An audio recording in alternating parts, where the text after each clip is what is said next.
So welcome everyone. We are the Environment and Social Issues Cluster at Nickel-Lindheim, the Publication and Research Forum at Center for New Economic Studies. Today we hold this roundtable uh, on the theme Indigenous Knowledge and Environment Protection. Through this, we seek to better understand how indigenous knowledge shapes the environment, whether they alter it or protect it. And on the flip side, we seek to understand whether changing climate and modern systems affect the indigenous in the first place, altering their lifestyles and their relation with the environment. As panelists, today we are joined by the columnists from the cluster, namely they are Ashika, Shreya, and Shushmendra. Rajat and I will be the moderators for this roundtable. I wish all the very best to everybody and hope this will be enriching for both the panelists and our viewers alike. Rajat, you may take this forward and ask the first question. Hello, hi everyone. So as Krishanu laid out the introduction of the panel today, we are trying to understand the concept of indigenous knowledge and how it manifests in environmental protectionism. So we will begin by opening up the discussion of how can you actually characterize the indigenous knowledge systems, right? Uh, would you call it scientific, customary, or mythical? And do you observe, have you ever come across any instances where these knowledge systems help conserve the environment in India or outside? So, yeah.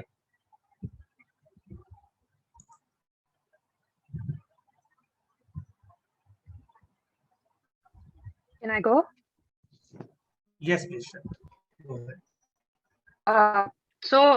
I don't think you can really classify indigenous knowledge in any of the buckets of scientific, mythical, or because they haven't, for scientific, they had to have the experiments to actually work on it to understand. But for them, it's something which is natural. It's something which they've already had in them. And when it comes to indigenous knowledge, especially with the environment, it's something which is innate in them, where they know this is how the environment works. This is how it is supposed to be handled.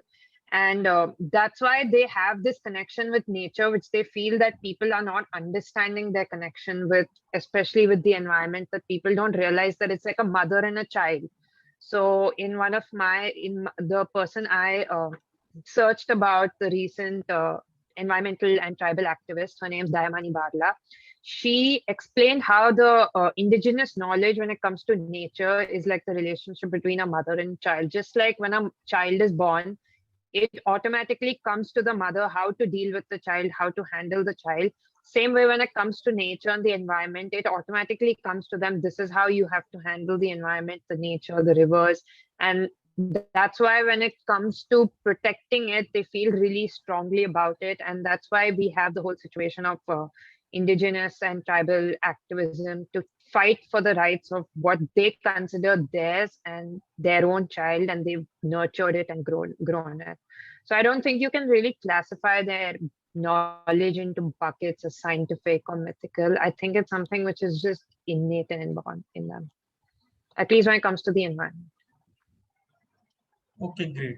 That is actually an interesting point to begin with, because there is academically speaking, and even in the modernist tradition, there is an inherent tendency to put things in buckets and categorize those themes for much easier understanding. But often what happens is it doesn't lead to easier understanding, right? Because once you classify or categorize something so tightly, there is always a scope of not exploring it to that extent, right? Because then you might as well consider those things as anomaly and whatever you believe in as a norm, right? So that's a good beginning point. Uh, uh, as I mentioned in the first question, have you any one of you have come across any instances, be it in India or outside the country, where tribals or indigenous people of that specific location has practiced something either in the past or in the contemporary times to conserve and protect the environment? So anyone who wants to dwell on that thought, please.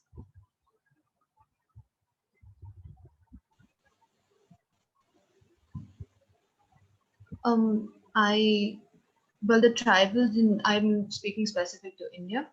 There are tribes that are obviously when they live in forest area, they try to conserve their immediate environment. So the groups that I'm looking at today have, changed their practices and evolved their practices in order to conserve the forest cover in particular. These are tribal groups I'm talking about. So yeah, they have been practicing, and they are practicing something which at face value seems to be harming the environment, and that's what it appears to everyone else, which is specifically the slash and burn type of cultivation. But innately, it conserves the environment as they have modified it to do so. Yeah, so that's. Yeah, Sushmendra. Rajat, if I could start here, I think tribals and indigenous groups do actively conserve the environment, the locality they live in. But I also think it has got to do more with their culture and religious beliefs. Because I want to talk about a specific group in India called the Missings. They are a dominant tribal group in Assam, and their religious beliefs and superstitions are formed in such a way that by practicing such beliefs and by practicing such superstitions, you actually end up conserving the environment you live in. Like they believe in things called uis.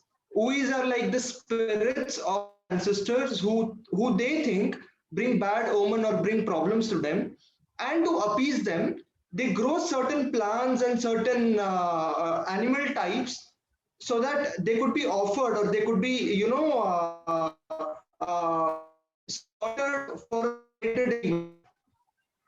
And I also want to talk about a particular group in Africa called the Bagandas.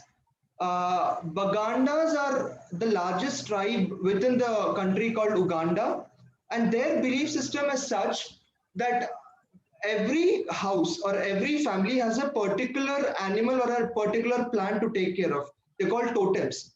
Now, their folklore or their songs or their religious texts are filled with messages and stories of how their ancestors went to great lengths to protect their totems. They're being portrayed like heroes. So this actually puts a pressure or an obligation on the present day tribes to follow the footsteps of their ancestors. Okay, great. Thank you, Sushmendra. Yeah, Yeah, I just had a question to Sushminder. Yeah. I want to know, like these totems and spirits you're talking about, are they directly related to environmental conservation, or is just conserving the culture of the tribe you were mentioning? It is about both. I don't think one could be mutually exclusive of the other because their culture involves a lot of planting and conservation of animals.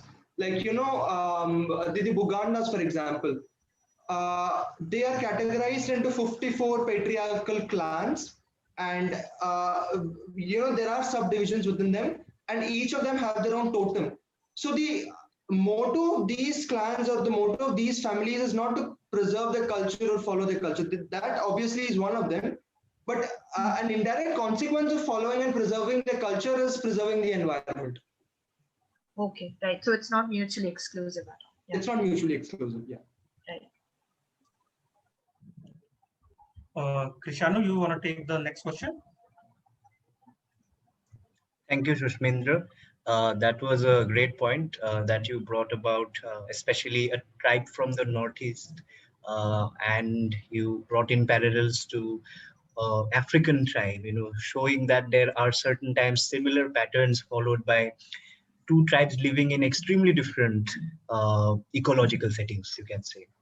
So building on that, my next point will be that indigenous knowledge is oftentimes considered by mainstream that it is stagnant, it is very orthodox, it just remains as it is, right?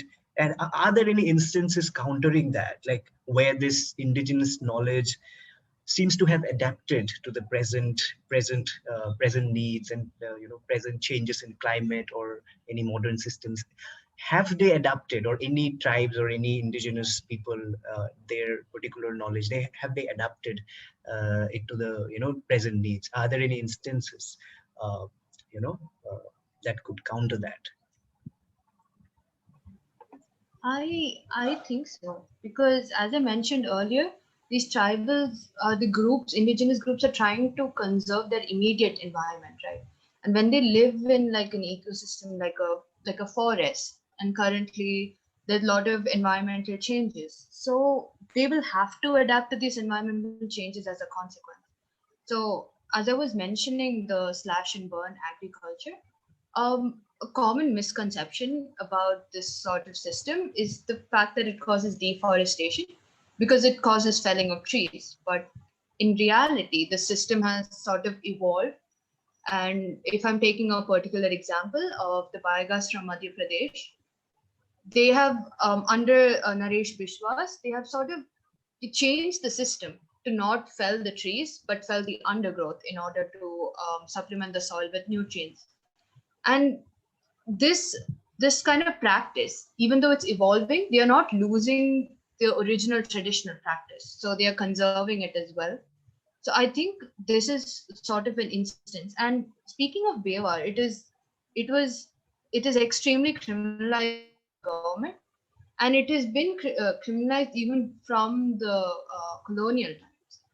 So in like late 19th century, around 1890 or so, the British government, they kind of restricted the tribals to certain areas in order to practice this the Bewar cultivation, so that they won't move on for their own like economical profit. They wanted to use the rest of the forest. And more than 100 years later, in 2016, when the Baiga tribe were granted back their habitat, the same villages that were restricted back then in 1890 were giving the habitat rights on a notion that's more than 100 years old. So I don't think the practices itself are stagnant. I feel like the conception or the understanding of the practices by everyone else has remained stagnant over the years.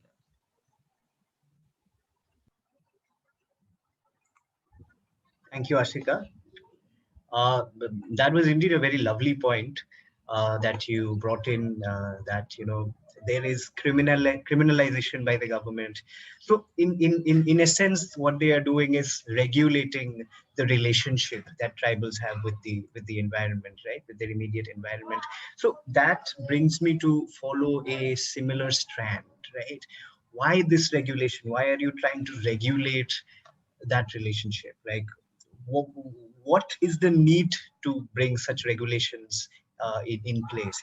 Like we were talking about colonial times, so there were certainly a lot of laws that were brought in, right, to regulate their presence. So are there any laws governing the tribals' access to the forests in India, and how did the need for such laws emerge?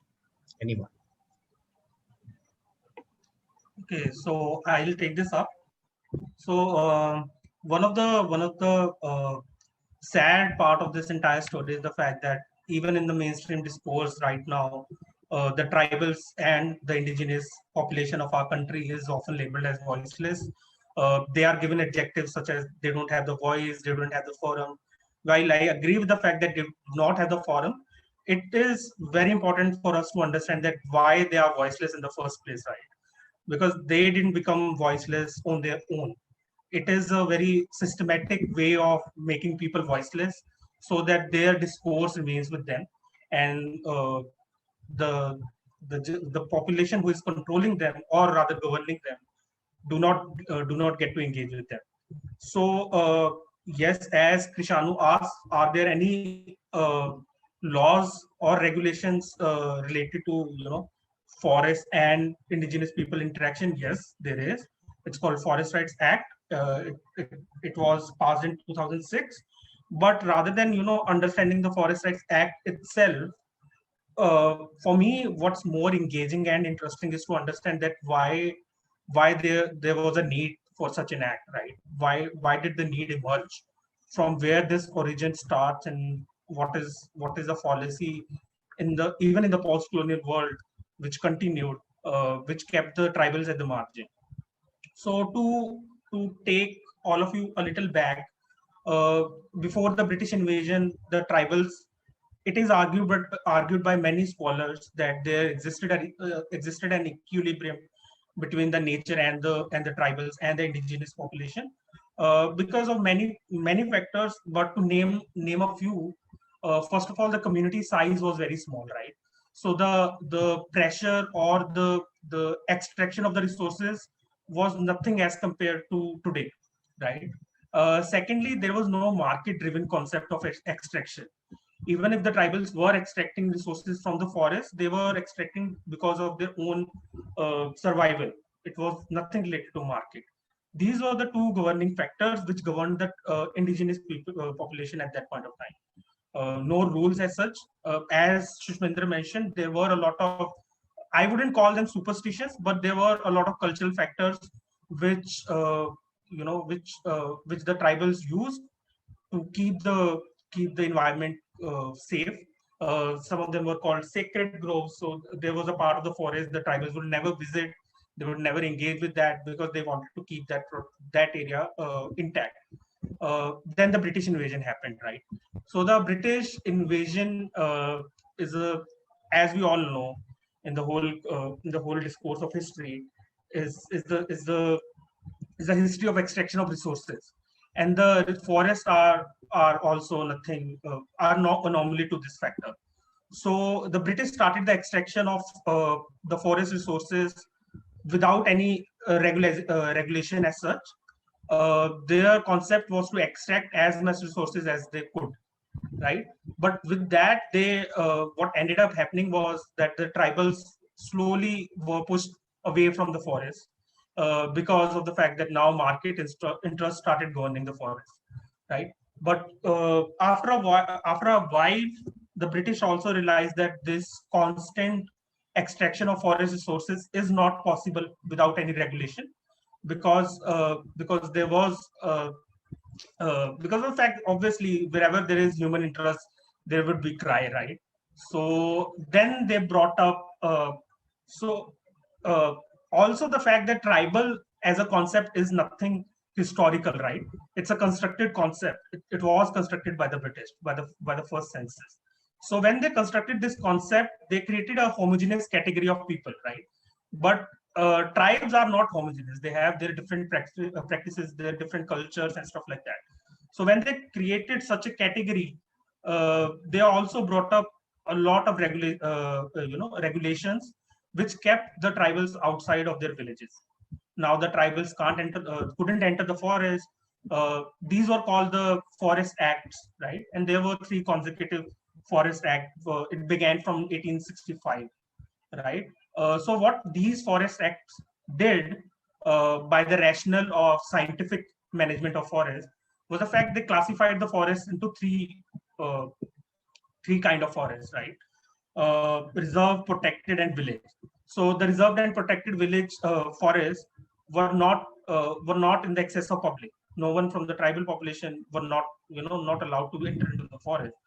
And so this is a very small history of the colonial world, and one would naturally expect the post-colonial government, the Indian government, to be more empathetic to the concerns of the tribal, because when the constitution was being formulated, we had a lot of concerns around the tribals and the indigenous population, right?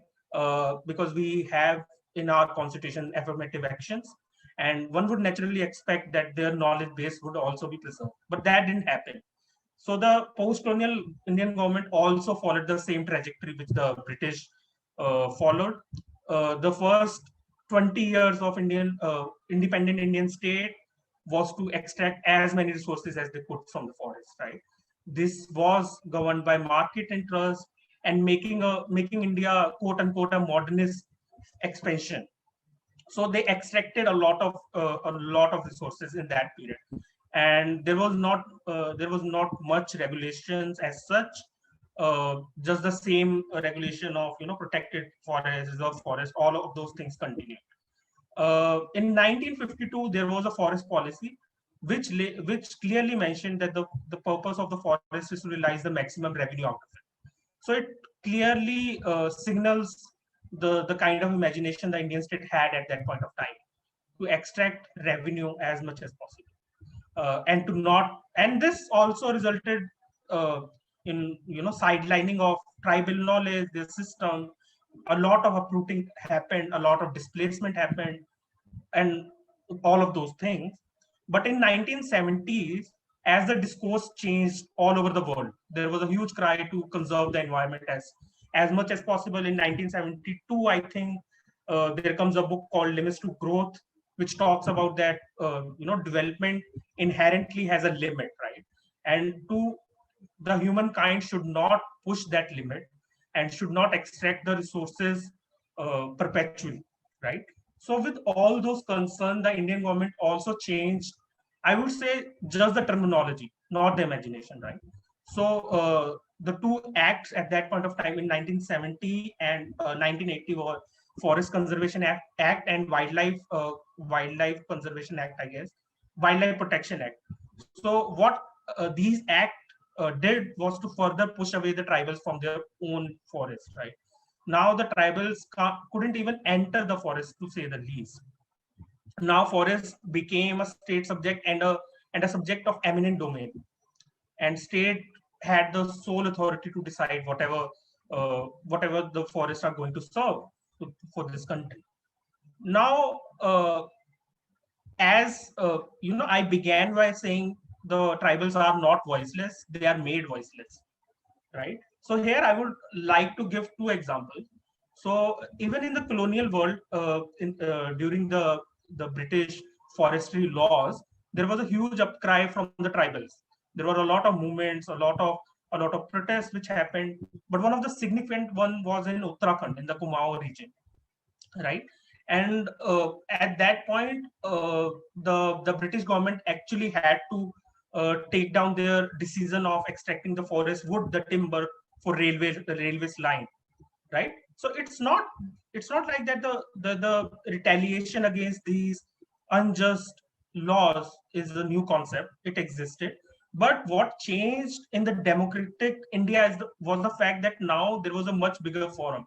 Now the authoritarian state couldn't silence the protests that easily, because there was media. The whole discourse started changing. And then before the Forest Rights Act came into being, there were two laws which governed, which sort of started the participating engagement with the forest and the tribals. One was Joint Forest Management, and one was PASA, PASA. It's often called PASA.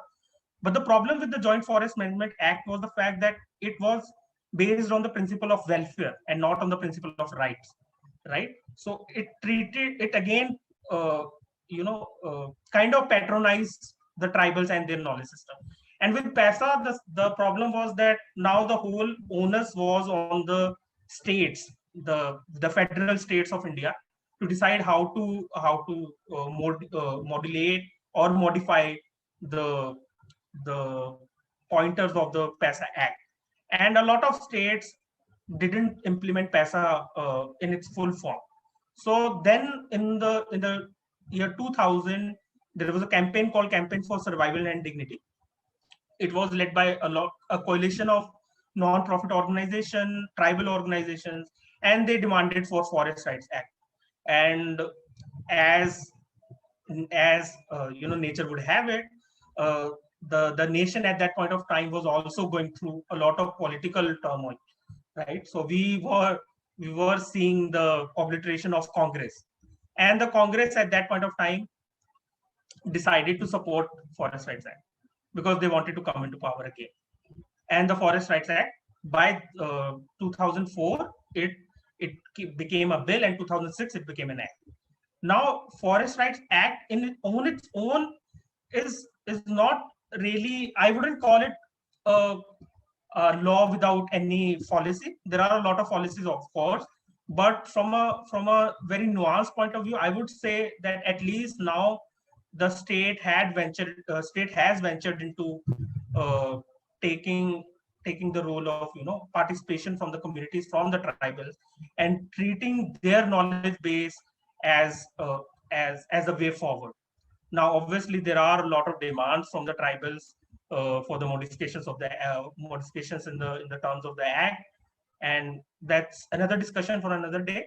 But largely, if you want to summarize the forestry, especially the forestry laws and their history in India, the colonial and both post-colonial state followed the same trajectory.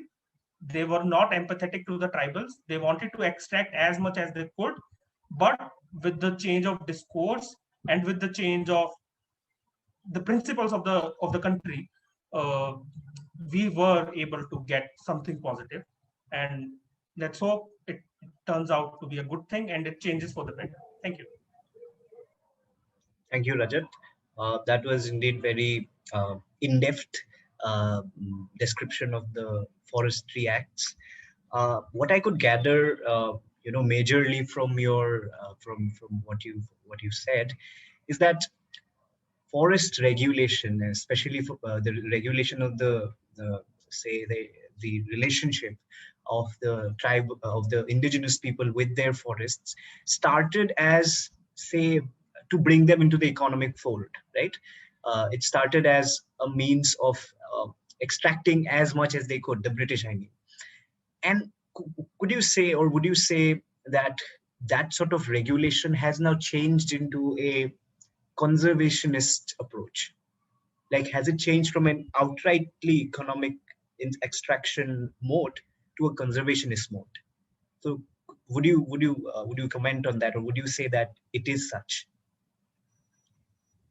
Okay, so I didn't want to venture into the exact uh, rights which the act grants to the indigenous population and the tribe, but the matter of the fact is that those rights are very limited, right? So it's just land rights, usage rights, and then there is a duty for over the tribal people to conserve and protect the environment. Now, from what you said, that the commercial interest has changed towards the conservationist interest. I don't think so, because the to get the claim over forest by a tribal is a tedious process. So there is a hierarchical structure. There is a 3-level committee. You have to prove that you have been here for such number of time, like for a certain duration of years.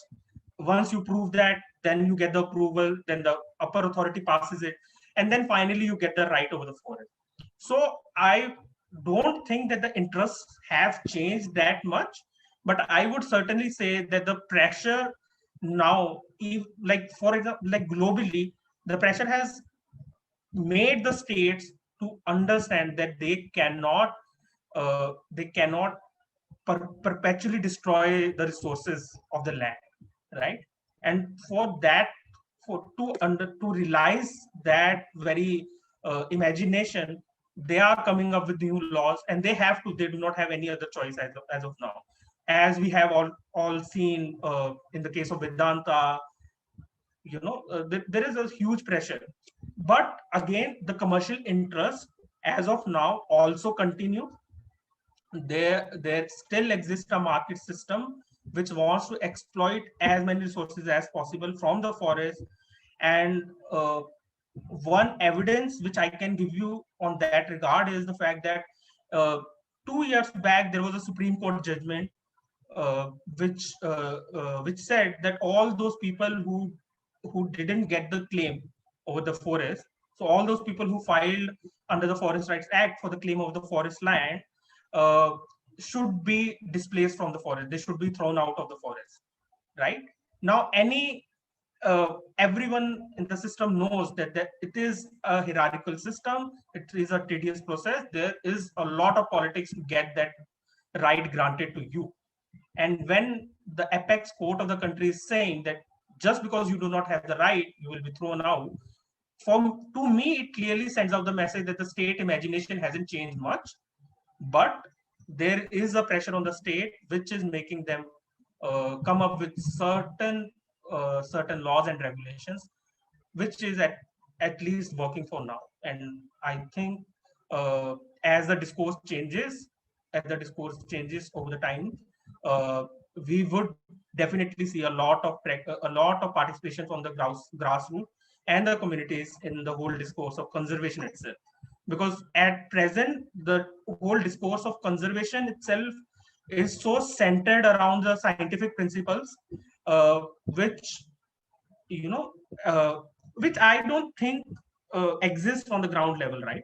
Because there are a lot of practices historically which are not recorded, which are not part of any academic literature, which are not part of any academic knowledge system. Do we then simply ignore them? No, right? Because to accommodate those practices, you have to actually go on the ground and talk to people, and to then, obviously there are a lot of other ways to go about it. But yeah, I do not necessarily agree with the fact that the commercial interest has changed as such.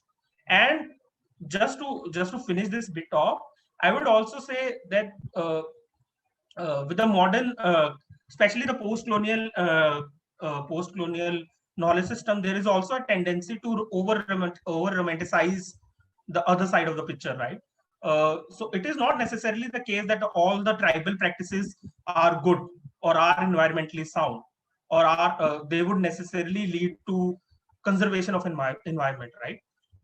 Because from my experience working in the tribal areas, I have also realized that a lot of times tribals also have some practices which could be detrimental to the environment of that zone particularly, right? So in order to tackle that as well, you have to create a collaborative effort. You have to create a forum where there is a genuine exchange of information, and I think that is the way forward. Yeah. Thank you, Rajat. It was indeed quite detailed.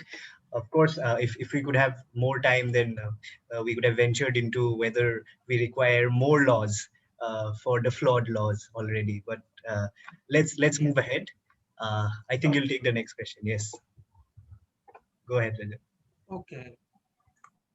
So yeah, like I said, the whole conception of rights, of development, of protection, of conservation, or environment in general, at present is coming from a very hierarchical place, is centered, right? So we have obviously seen historically that whenever there is a development project, especially in the areas where the population is majorly tribal, it leads to a lot of displacement. It leads to a lot of uprootment of people living there, and they usually do not get the fair compensation. So to open up the debate on that front, I just want to know, like, what do you think is development after all, right? What is this conception of development we are dealing in? Which way to go about it? And do you see uh, a contrast in the conception of development which the tribals imagine, or which presently or historically the Indian state imagined, right? So if anyone can. Yeah. Can I take the spot? Yeah. Yes, sure. So there is development doesn't have, according to what people normally believe, development doesn't have a fixed concept. It's always differing from people to people. And I just realized that while I was researching on Dayamani Barla, and I realized that for, like you said, the state currently is only thinking from a economical point of view, because that's how they're nurtured to think, and that's how it's been since the British times. And they haven't moved from that because we are yet a developing country. So to get the status of developed, the state and the country thinks that the way to develop is industrialization, is taking down lands, building commercial properties, building buildings which are skyscrapers, which beat the other countries, which show that we have world dominance. That's how they think of development. But from the tribal perspective, that is completely not development. For them, development is conserving the basic water, river. For them, it's nature. For them, it's environment. But for them, it's also to educate their children, to get homes for the people who are citizens of this country. So the when commercial people, when big conglomerates and all come to tribals and strip away them from their homes, from their land, they expect compensation for it, but they don't get that. And for them, that's the lack of development. The fact that they don't get the compensation, their children are not yet going to school. So Dayamani Barla herself her father was stripped away from his land and he did not have a job. So he had to go to the city to find a job. And she herself had to work in the 7th grade as a maid and struggle to give her own education. So she had to pay for herself because her mother was working full time, her dad was working full time.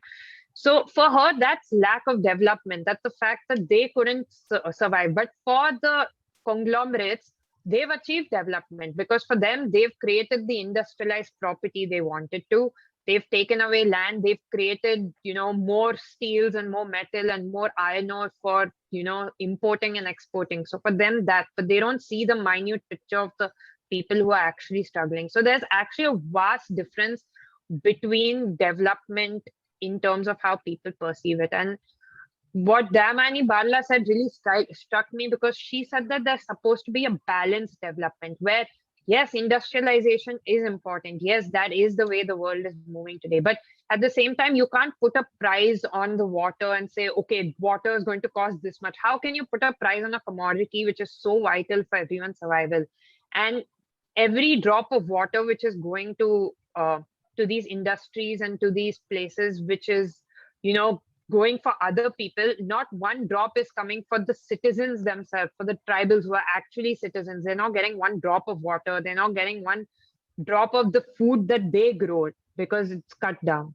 So there is a vast difference between the perceptions of development, and there has to be a balance between the two to get to where we actually want to see, because developed countries are not taking away, at least they used to, but they've learned to not take away the land. Native Americans did struggle in the past, but now there is a balance between the Native Americans and the actual Americans, but the current white Americans, as they call them. There is a balance between all of them. And that's the balance we should aim to achieve if we want to also call ourselves developed. So I think there's a very different perception of development amongst everyone, which has to be brought together. Can I add Yes, something here? yes, please, Sasha. Yeah, it's just slightly a different approach to Shreya's point, and it kind of brings back Rajat's point of not looking at things from the other side.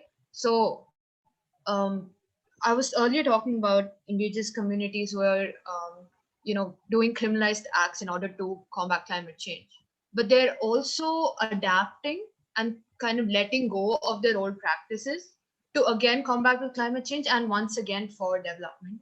So if I was taking an example, it's for the Karbis from Assam. They let go of the practice of Jhum, which is like shifting agriculture, in order for their own community to get more money to develop. So this is like so it was really hard for me to find sources for these. I had to rely on independent research and blogs for most, but that's another point. But in one such research, they found that this group let go of their old traditional practice of Jhuming in order for their family to have a higher living standard. So in order for them to survive, they started planting bamboo and areca trees, making baskets and collecting honey instead of practicing agriculture. So for them, development is, the Shreya was saying, everyone has different definitions of development. For them, development is just welfare of their family, as opposed to the government, which would plant this similar cash crops or such plants for an economical reason. These communities are not looking for income generation. They're not getting the profit and reinvesting it. Rather, they're using to develop, to build more schools and to develop their area of living. So it's kind of like an other perspective of indigenous communities adapting to the current situation rather than, sticking to the old, their traditional practices as is considered convention. Great. I would also add something. So it's from personal experience. So I was working in a tribal village back in my master's. Why I brought up this question is the fact that we, as I also mentioned previously, that there is a tendency to romanticize this whole phenomenon of, and not looking at the other side of the picture. Because from a state's point of view, to have multiple imaginations and viewpoints of development can be counterintuitive, uh, but again that doesn't give them a license to obliterate and sideline the existing knowledge system. But when I was working as a field intern in a tribal village, so the state had given them infrastructure for tap water. So they had the tap water coming in, clean water, but they would still drink water from the well, which the water is very contaminated,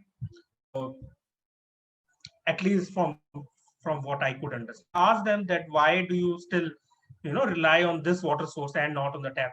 They would simply say that this is more nutrient and this is more rich. This would give us better body and physically fine and stuff like that. So there is definitely an inherent tension in the conceptions of development and in the conception of growth as well. But just because there is tension, that doesn't mean that we should not engage with that tension. The aim should be to sit in that tension and to understand the best possible way out. So that's my understanding of this whole debate. Yeah, Krishanu. Thank you, Rajat, Ashika, and Shreya for very, very insightful takes on, say, our question. What I also gathered from Shreya's point is that how important it is to have voices like of Dayamani Barda, like voices of other tribal women activists, having them in the mainstream platform. It's very important to have them say or speak out in these mainstream in the mainstream discourse, because they are quite so often left out from it, and as a result the discourse lacks that sort of detail which is on the ground, which is actually required by by the tribals, and I guess that is where the tension builds up. The conflict lies in that arena of non-representation. That is what I feel. Um, with this, we come to the end of the roundtable, of our second roundtable, and I believe it has been a very enriching experience for both our viewers and our panelists alike. We have delved into issues from history to customs to culture to the very sociology of forests and their relationship of the tribals with the forest and their immediate surroundings, and how or whether indigenous knowledge always help in conservation of the environment, of their immediate environment. I again thank you all for joining in, and see you in the next roundtable. Thank you, everybody. Thank you. Thank you. Thank you.